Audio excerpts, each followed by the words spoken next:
In this video, I'm going to introduce a tool called Tableau that you'll be using for one of your projects.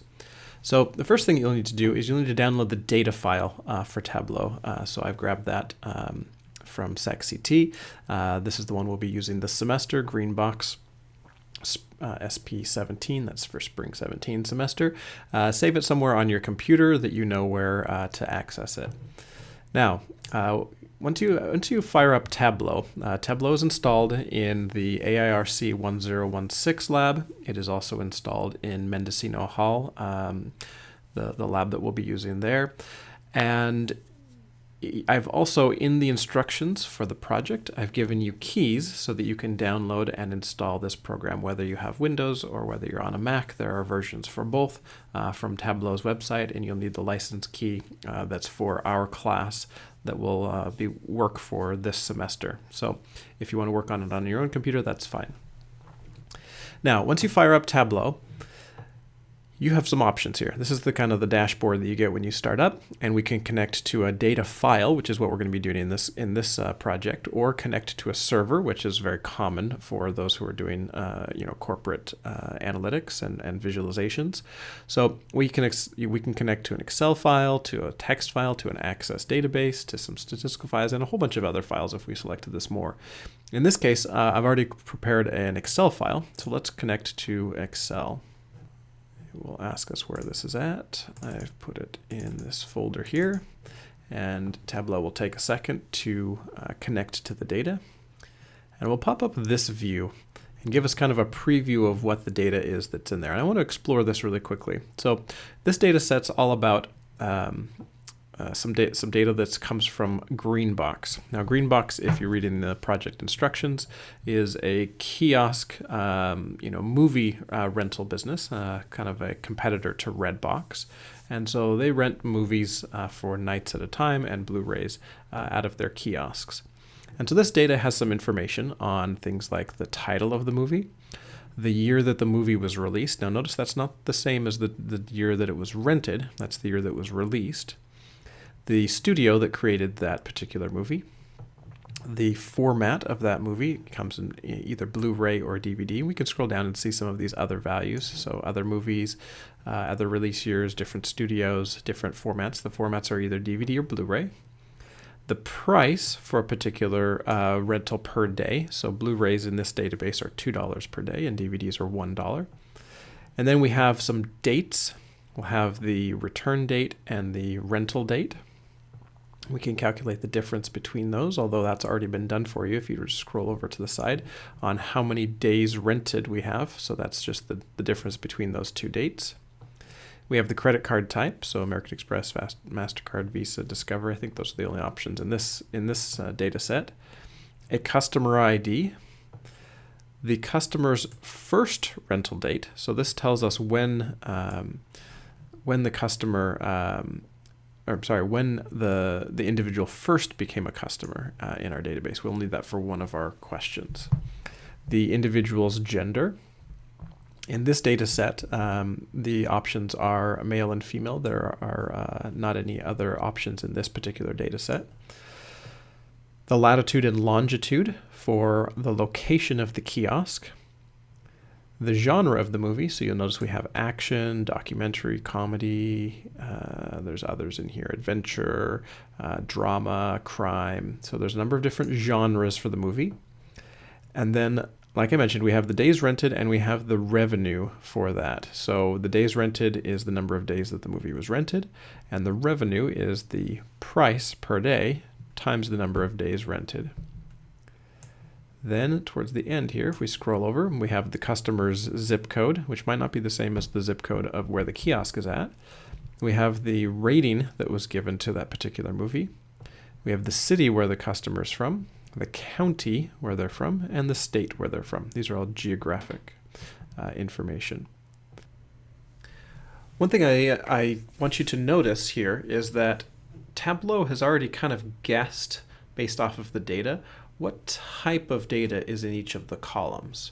So for example, in this gender column where we have M and F, it's guessed that that's just a text column, and it's going to use that as something we call the dimension, and we'll talk about that in just a minute.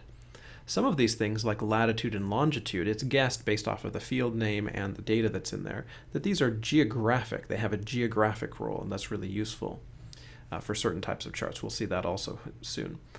And zip code, that also has a geographic role. The city and the county and the state, well, that's interesting. For the county, it's guessed that it has a geographic role. But for the state, it hasn't. All right, so let's look down here. We can change this if we'd like, and it's probably useful to do so. So we'll change this to have a geographic role and to be a state/province. We'll do that. And we can do the same thing with city. So we can give that a geographic role there. And when we do so, then we can now use those in the geographic charts. I think the rest of these have all been captured correctly. These dates right here, or this date, the first time a customer, and the rental date, they've all been captured as dates. The customer ID should be text. The credit card type should be text. These prices are in terms of they're numerical, and so we've got those whole. We could calculate we could use decimals if we'd like. In this case, they're whole numbers. It doesn't really matter that if we use them for decimals. So everything else, I believe, is identified correctly, except for those two geographic roles. So I've changed those so that we can then use them in our geographic charts. So now that we've got that, we can now go. You'll notice there's a little screen tip up here. We can go to the worksheet. The worksheet's where you're going to be spending most of our time. And so the worksheet for Tableau. Tableau is organized a little like an Excel file. You can actually add additional worksheets if you'd like to. We're not going to really use dashboards or stories here, but Tableau is a very robust industry-leading tool for data visualization. But on the left-hand side, we have what are called dimensions and measures. These kind of can be thought of as sort of independent variables and dependent variables oftentimes. We can also think about this in terms of these ones are, by and large, categorical variables. Things like the genre and the customer's ID, which is a number, but it's really a text number. And then down here we have numeric and geographic information.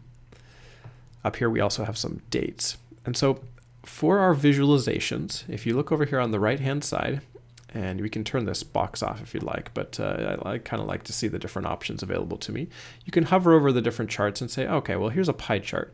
For a pie chart, we need one or more dimensions and one or two measures, all right? And so for certain visualizations, you'll need different types of information. Now, by default, Tableau will use a column chart, I believe. We call it a bar chart. But you can switch to any of these other visualizations. There's a number of different visualizations that might be best for certain types of analysis. So let's pick a couple of these fields and just see what's going on. And so I can show you a little bit about about how we use Tableau. Tableau is mostly, for this project, you're mostly going to explore Tableau in order to answer the business-related questions that are as part of your project. So let's say we wanted to look at, let's say movie genre. All right, so if we just double-click on movie genre, Tableau will go and put that into the row section up here for our visualization. And it will list all of the genres. And then right now there's actually no data here, so it gives us kind of this placeholder ABC, because for the type of chart that it's selected right now is this text table, it actually needs one dimension or more and one measure or more. And right now all we've added is one dimension. We would have to add a measure in, like, I don't know, let's say revenue. We can double click on that. And now that's added this as the text for the mark. We'll come back to marks in a minute. Now, if we were to instead remove this measure, and let's put the rental revenue up as a column, now you'll see, okay, now we've got this horizontal bar chart where we've got the genres on the left-hand side and the revenue on the right-hand side. If we wanted to, we could swap that, all right? So swap those, and now we have this nice, vertical bar chart or column chart, which gives us by different genre, we get the rental revenue. Now, another thing you should notice is that Tableau has immediately said, okay, rental revenue, that's a measure. I'm gonna guess that you want to sum those up and get the total revenue. Okay, that might be what our question is, but it might not. What if we want the average revenue for a particular genre? Well, in that case, we would have to switch from the sum measure, I selected the arrow here, and switch from the sum measure to the average. And you'll notice there's some other options available here. So we can do the average and say, oh, okay, well, that's interesting. Looks like, the animated features actually have the highest. Now, are we sure about that? Well, if we wanted to, we can go and we could sort. So we can sort this in ascending or descending order and see that the animations are there. Or what if we said, biographies, those are kind of interesting, but that's a very different type of genre. What if I just want to get rid of those? I can click on this and hit exclude or keep only. If we only wanted to include biography, we could. If we wanted to exclude it, we could. You can also right click and hit keep only and exclude. Let's exclude biography from that. You'll notice that what's been done is a filter has been added on movie genre that limits the data. Okay, so we've taken out biography. We've removed that, excluded it from here. But we could do other things as well. Maybe I don't want to know about mysteries. We can exclude that as well, and we would take mysteries out.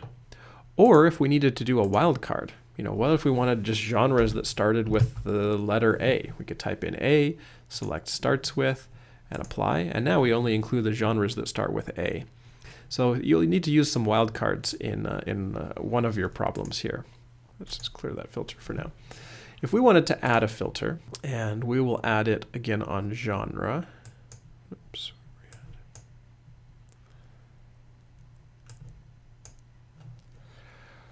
Another thing that we could do is that we could select the top results here.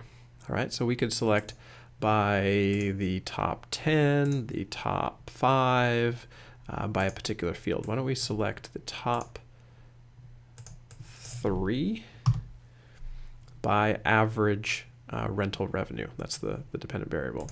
Now we've only have our top 3 items here, and that can be helpful if we want to look for the top 1 or 2 or 3 or 10 results. Now, this visualization, we can swap over and we can change this to other types of visualization. Here's a stacked bar, if that's helpful for answering our question. We could try a tree map, which is kind of an interesting one. In some cases, this is very useful. In some cases, it's not. In this case, I can't really tell what the differences are between the sizes of these boxes. But you'll notice also that it's changed some of the colors and added some different marks on here. If we were to go and do some of these other charts, this one is an interesting one, a circle chart. This one doesn't really help us too much unless we were to break it down a little bit more. So maybe if we were to remove this filter and maybe add in some other information, a column, maybe the state, that might be more useful to us. We could also perhaps change the mark. The mark is the symbol that's there. And so we can change the color of it, the size, the label, some of the detail, the shape even. Perhaps we want to, instead of just have the color show up by movie genre, maybe we want to have the shape to be different based off of genre. Oh, that's interesting. And maybe based off of the rental revenue, we want to change the size of those shapes. That one's starting to get hard to see because we've got a lot going on here, but you can kind of see that this shape right here is pretty large. So California comedies, those ones are fairly large. This is getting a little bit busy, so let me clear this and we can start over. So part of this is going to be playing with it, figuring out, okay, well, what exactly do I need here? Do I need rental price? Okay, well, maybe do I need the average rental price or the total rental price? Probably average in some cases and total in others.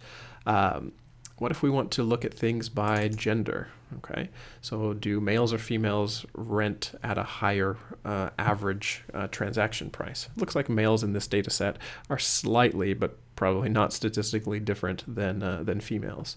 But we could also go and put in, let's change these marks to color so we can see a little bit easier difference here. And you can see that some of these charts we don't have enough enough items for, and some of them we do. We could switch over to some of these others that might be useful, but some of them are less useful. So it depends on the circumstance on which ones you need to use. Next, I want to show you how some of the geographic charts work. Now, geographic charts can be a little bit funky to use. They're a little demanding in what they need. You'll notice if we hover over this symbol map or this filled map icon, it says that we definitely need at least one geographic dimension, a dimension that has a geographic role. Now, at the beginning of this video, I mentioned that we had kind of gone through and we had made sure that all the dimensions and all of our measures were the exact same type and they had the proper roles. But then I used another subset of the video. I didn't do that. Let's fix that now. So we already fixed it in earlier in the video, but if you haven't yet, for the customer city, that should also have a geographic role. So we can click on that and give it a geographic role of city. Or customer state, we can also fix that one and give that a geographic role of state province. And that's useful for us in doing our geographic charts. So for example, let's say we wanted to use county. If I just double click on the customer's county, which has a geographic role, Tableau is a little bit slow in dealing with geographic maps, so be patient with it. They're a little more computationally intensive.